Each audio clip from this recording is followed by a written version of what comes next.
Yo, what's going on? It's your boy Mike, the Shiesty Reefer. Welcome back to the channel, guys. And if you clicked on this thumbnail, it's probably because you got a copper band butterfly or you thinking about getting one and you heard how hard it is to keep them alive. Well, I'm here to tell you that the rumors were true. It's hard as hell to keep these fools alive. I ain't even gonna lie to you. But what I'm gonna do is try to drop some tips and tricks that I learned that I kept mine alive with. So pretty much it's two things that you really trying to do with your copper band. And that is to make sure he survives and then make sure he can eat. Sounds super simple. But yeah, the copper band butterfly is probably one of the most notorious fish for not eating in a tank setting. So in my tank, aggression. And then you can see him, that's a Barini Tang, and he's the tank boss. And yeah, as you can imagine, he don't really care about nobody else's feelings in the tank but his. But for as fragile as a copper band butterfly looks, they can pretty much hold their own. But as you can tell, the size difference is just, it's just too much. So right here, we have the first night that I put the copper band in the tank. And as you can see, now I have like my scape pretty much tore apart and pretty much remixed. And that's probably one of the things that you guys are gonna have to do if you're introducing a copper band butterfly into your aquarium. Now this scene right here was super promising to me. I know a lot of people always like, hey man, make sure that when you go to your LFS, you make sure you see a copper band butterfly eating and da-da-da-da-da. But guess what? Most of the time, a lot of people don't live in areas where they are just readily available that have fish like that, and I'm in one of those places. So when I did have the opportunity to grab it, I kind of grabbed it on that notion, hoping that I can get the copper band to eat. And it wasn't easy. So when I picked him up, I did see him picking at rocks. So I was like, all right, cool, yo. Like, I kind of got a vision of how I could trick him into eating. Plus, I had a whole bunch of aptasia in my tank, and I was just hoping that, hey, yeah, let me grab this copper band butterfly and he'll start eating the aptasia. But yeah, he didn't do that because guess what? My tank was too aggressive, and I had to pretty much trick all my other fish into finding new homes so he could kind of calm down.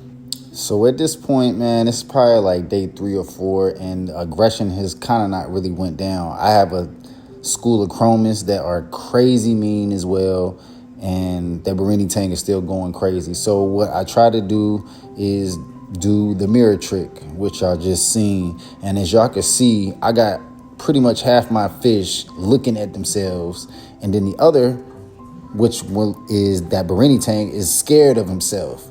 So if you have an aggression problem, it don't even matter what fish it is, try that trick. Throw a mirror in front of the tank and you will see it. Either your fish is going to attack itself or it's going to be scared of itself, which you can see right here. And at this point, he's not even paying attention to the butterfly fish, which is going to help the butterfly calm down and not be so agitated and scared. So it's day 5, y'all, and as y'all can see, what can you see? Your boy is picking at something over there in the power heads. So pretty much what I ended up doing, I tried myces, brine, spirulina, even bloodworms, and he was not going for anything after I got the aggression down. So what I ended up doing, this was my second copper band butterfly, and the first time around I heard that mastic was a good supplement for copper band butterflies to eat with. Yeah, so obviously follow the instructions, but pretty much what I ended up doing is making a little paste, and I feel like the best way to do it is freeze it and then once you like put it into a tightly compact spot, what the copperband butterfly loves to do is just pick. But it needs to be in pretty much like a relaxed state. You know what I'm saying? He is not going to eat if he is being like bothered or if he's being like pestered by another fish. So if you do not have the aggression down in your tank, you can pretty much kiss that copperband butterfly from eating. Now, like I said, as you can see, the Barini tang is still pretty much, like when it's feeding time, he pretty much goes pretty hard in the tank because he wants every last piece of food. Excuse the dirty tank, but as you can see, I have that mastic just kind of smashed in right beside the power head, and also in here too, kind of inside the groove. And the best way to do it too also is just to kind of smash it into the crevices of the rock, because that's the one thing that the copperband likes to do is pick.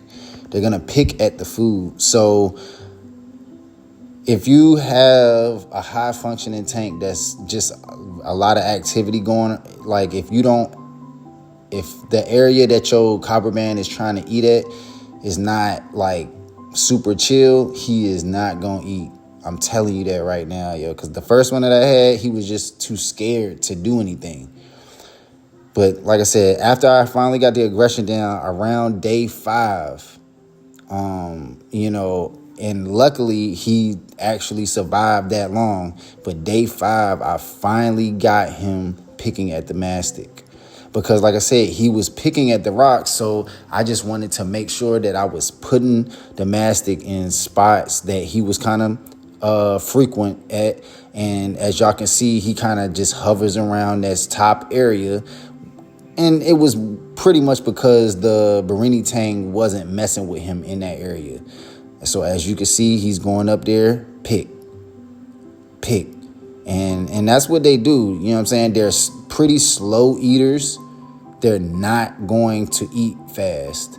So like I said, if you have a high functioning tank and when you're feeding your copperband, he's not going to go after it. If he's not initially already eating food, he is not going to go after that, your mysis or anything like that. Now you can see here, he is chilling, relaxed, eating, and I'm feeding the tank. But the thing is, I'm pretty much overfeeding the tank because I don't want anybody to pay attention to the copperband. And I would say you would probably have to overfeed your tank to initially get your copperband to eat. Oh yeah, P.S. If you are having trouble with Mandarin dragonets eating, as you can see, mine is killing this mastic as well. I didn't even know that he liked mastic until I started using it with the copperband. And so here is our current status as far as aggression. As y'all can see, everything is pretty much chill right now in the tank.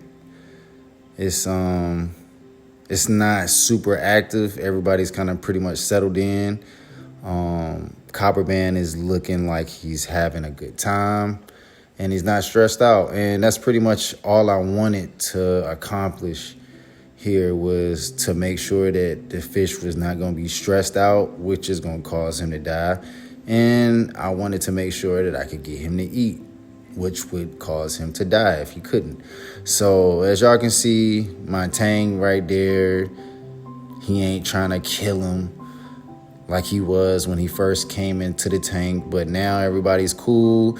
I pretty much rescaped